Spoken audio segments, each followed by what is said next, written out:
Sangue, principi che sorgono e che nascono e i principi che declinano, la vittoria è per noi, per i primi.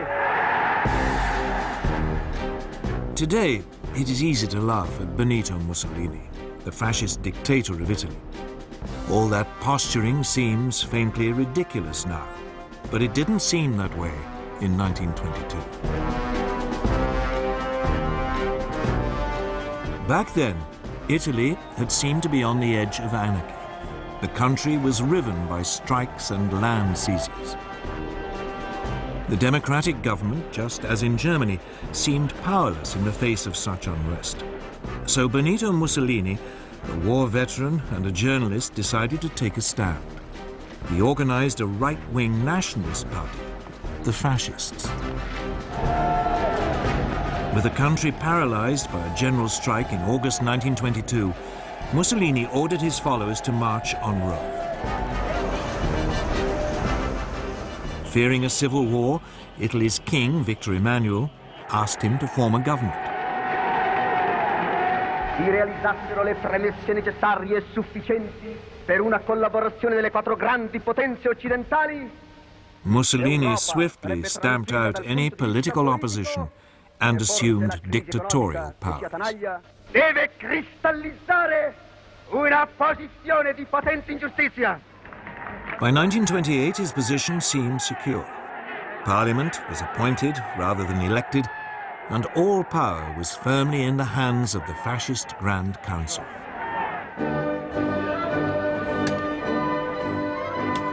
Like Hitler, Mussolini's first acts made him immensely popular.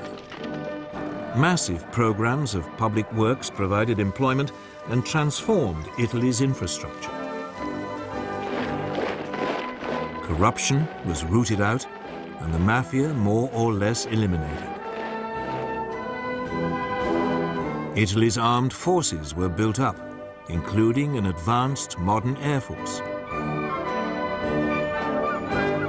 In the Mediterranean, Mussolini launched a powerful navy, bigger than the combined might of the British and French Mediterranean fleets. When the Great Depression came, Italy seemed to weather it better than most. Mussolini became a source of worldwide inspiration. Political leaders, not least Adolf Hitler in Germany, saw the fascist system as a role model, strong and purposeful, in contrast to the weakness of the democracies in Britain and France. But Mussolini wanted more than adulation. He wanted to recreate the Roman Empire. And he already had a target in mind for his first imperial land grab.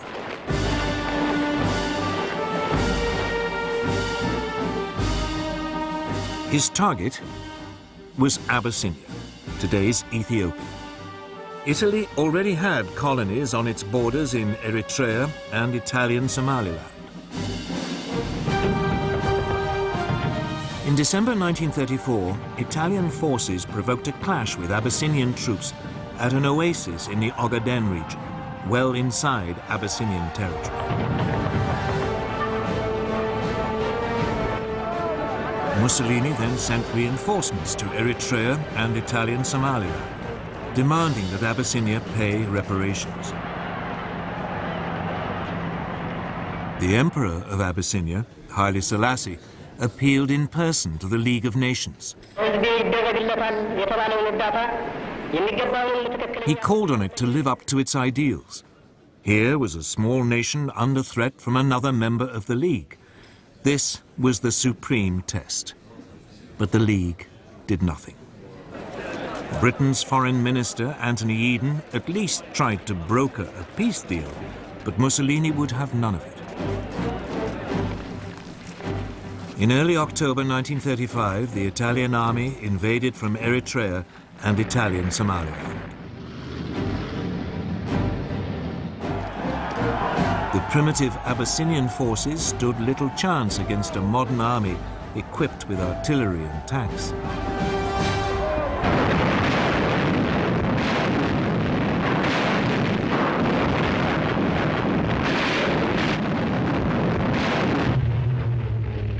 The Italian Air Force had total command of the air and harried the Abyssinians, on occasions dropping gas bombs, even though gas had been outlawed at Versailles as a crime against humanity. After 6 months, Abyssinia was completely overrun. The Emperor Haile Selassie fled into exile in Britain. From its headquarters in Switzerland, the League of Nations wrung its hands. It did impose economic sanctions, but they had little effect. Mussolini's aggression had revealed two things. The League of Nations, that great hope for peace, was impotent. And both Europe's supposed major powers, the democracies Britain and France, no longer had the stomach for a fight.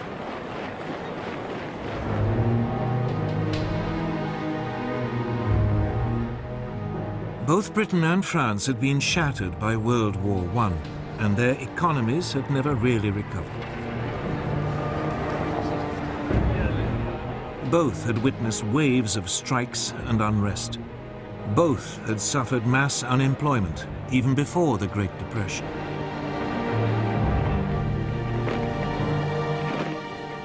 Both also faced the cost of controlling empires, now swollen by taking on Germany's former colonies and the Middle Eastern territories once run by the Turkish Ottoman Empire.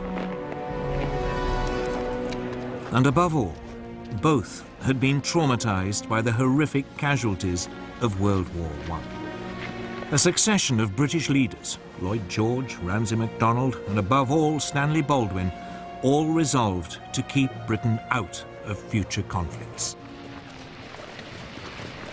Despite horrific casualties on the Western Front, Britain had ended World War I with a large and very effective conscript army. This was immediately run down to a small professional force designed to police its sprawling empire. And when the Great Depression struck, any ideas of modernizing the army were abandoned. It meant that Britain went into the run-up to war economically and militarily weak.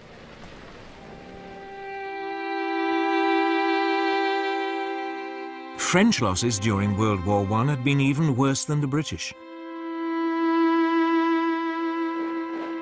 Ever mistrustful of the Germans, a large conscript army was maintained. But throughout the 1920s, France's birth rate had declined.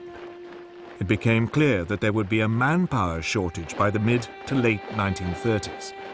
France realized it could never compete with Germany on the size of its army alone.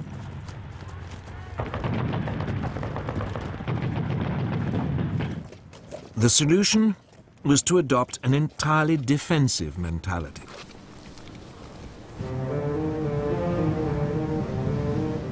The Maginot Line, a series of fortifications, was begun in 1930 along the frontier with Germany and ran as far as the Belgian border.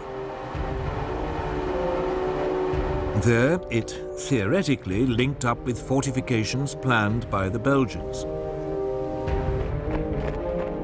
This new French military approach meant that France was only capable of waging a defensive war.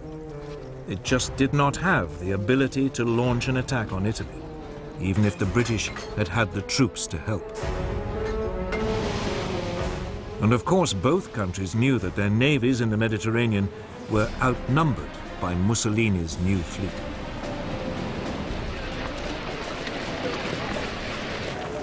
So when Italy conquered Abyssinia, it made sense for both powers to do nothing. It just seemed too remote, too much someone else's problem.